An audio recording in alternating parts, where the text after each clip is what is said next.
Because it's November, let's make this next Twilight Zone also one that covers something a little political. But this time, it's about rebellion and not communists. Although a number of revolts were done by socialists, so I guess it still kinda can be about communists. Either way, let's jump into the episode. We begin our story with a Castro lookalike named Clemente, who is celebrating a successful revolution. After so much off-screen work and probably bloodshed that was so epic that it couldn't even be filmed, it only makes sense to celebrate his victory as well as the victories of his new cabinets, as he wouldn't be here without them. Like any new dictator, he also plans on torturing or convicting and ultimately killing the former leader. Not for himself, but for the people. However, the former leader decides to use some of his charisma on the new administration and tell them that, well, they are of the same cloth, so to speak, but that part of the legacy passed on to this new leader is fear and paranoia. That there's an assassin around every corner and a betrayer in every friend. Before he leaves, though, he talks about some magic mirror he received from an old woman who said that the mirror will reveal his assassins to him. Clemente becomes a little fixed on the mirror soon after, and when he turns to his friend, then back to the mirror, said friend is in the mirror, but it's done in such a hilarious manner. His friend just holds a Thompson like it's so casual and turns around to face him. Paranoia immediately sets in, of course, and he accuses this man of wanting to assassinate him, so he throws him off the balcony to get rid of the imagined problem. The dictator then has a meeting with his cabinet members, but one of them starts to break, given they are now serving a man who so easily and willingly betrayed one of his closest allies over the delusion of a mirror. However, Clemente then sees the man and another, also hilariously being the next assassins, but drawing knives instead of guns this time. So he sends his two future assassins to check in on their prisoner, and then shortly after places a hit order to kill the pair, all while being watched by another member of his cabinet looking very worried as he can only watch the self-implosion of his leader. This last man, though, does seem to be very loyal and supporting of his actions, trying to build up a new reality for him as their leader. That there are no friends, only followers and threats.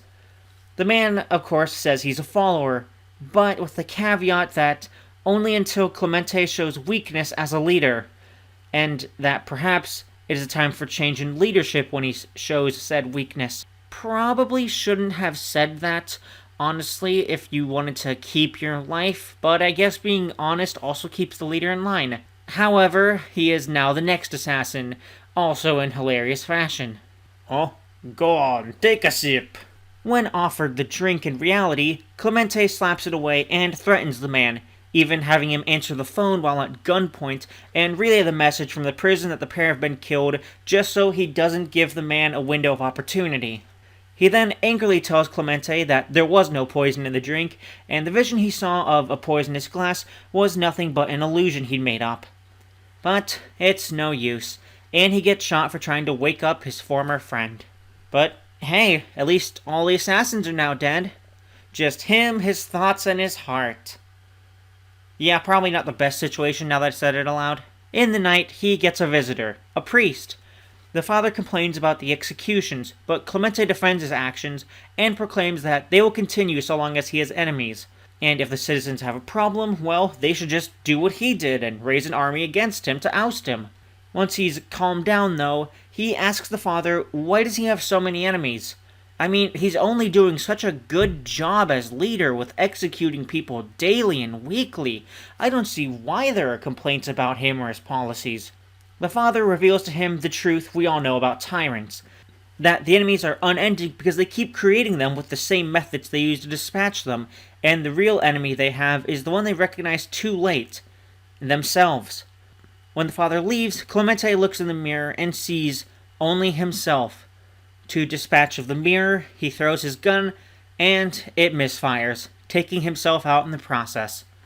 The father then laments that tyrants never seem to learn. And with that tragic ending, quote-unquote, let's talk. This episode is alright. It's not, amazing, and it feels like such a speedrun of a dictator's career. We don't get much characterization from any of his cabinet members, as they are but victims of his tyranny and fears, and the paranoia sets in quite quickly, just because he listened to the words of the previous leader. And for the rest of the episode, Clemente himself is very paranoid that it's almost one note up until near the end, when he shows conviction in killing his last friend and opening up to the father about his fears. Plot-wise, it's, as I said, a dictator speedrun. All his supposed enemies are ones that only he sees as enemies without realizing that he is also the one making them potential enemies, as he is the first to betray them, not them. That is why he is not just the true enemy, but the last one too. When you take everyone else away, all that's left is him. But dictators never realize that early on, because they are focused on the consolidation and possession of power, and only see the problems in the immediate. The mirror itself is an alright concept, although it is impossible to know if it is even truthful at all. Instead, maybe it's a trap that preys on the paranoia of the people around it, and lead them into self-destruction. But that's assuming it is also actually magical, and not just both leaders falling victim to their own deep worries and concerns. Which might be the case, given only the leaders have been able to see it, while everyone else just sees it as a normal mirror that reflects what is in front of it. Although, then again, the previous ruler said it best, that the real legacy being passed on is the curse of paranoia, rather than power or things, and the mirror itself was a gift he had gotten, so it might just be a part of the spoils of war rather than a cursed artifact. This episode also reminds me of something I heard in high school about Stalin, how he was so paranoid that he wouldn't let anyone into his room with him, so when he had a heart attack, there was nobody who could save him in time. And this episode reflects that story well, given it's all the episode really has to offer. Well, that and the hilarity of the mirror assassins. Unfortunately, this episode is only alright. If you haven't been taught about dictators, true dictators, or seen that type of character played in media, then I do recommend giving this episode a watch to better familiarize yourself with it.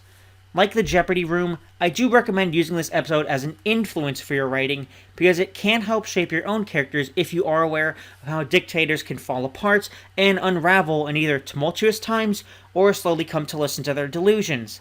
And that's probably what I would have liked in this episode. Him falling slowly to his paranoia as small actions or phrases from his closest friends might paint a picture of inner rebellion that drives him to taking them out before they can take him out, instead of just, the magic mirror showed it to me and I'm going to do it immediately. For a score, it's a middling 5 out of 10. Nothing special, and watch the episode if you are young and inexperienced with dictator figures like Castro, Stalin, or Lenin. Either way, I hope you've enjoyed this probably short video, and I'll see you all later.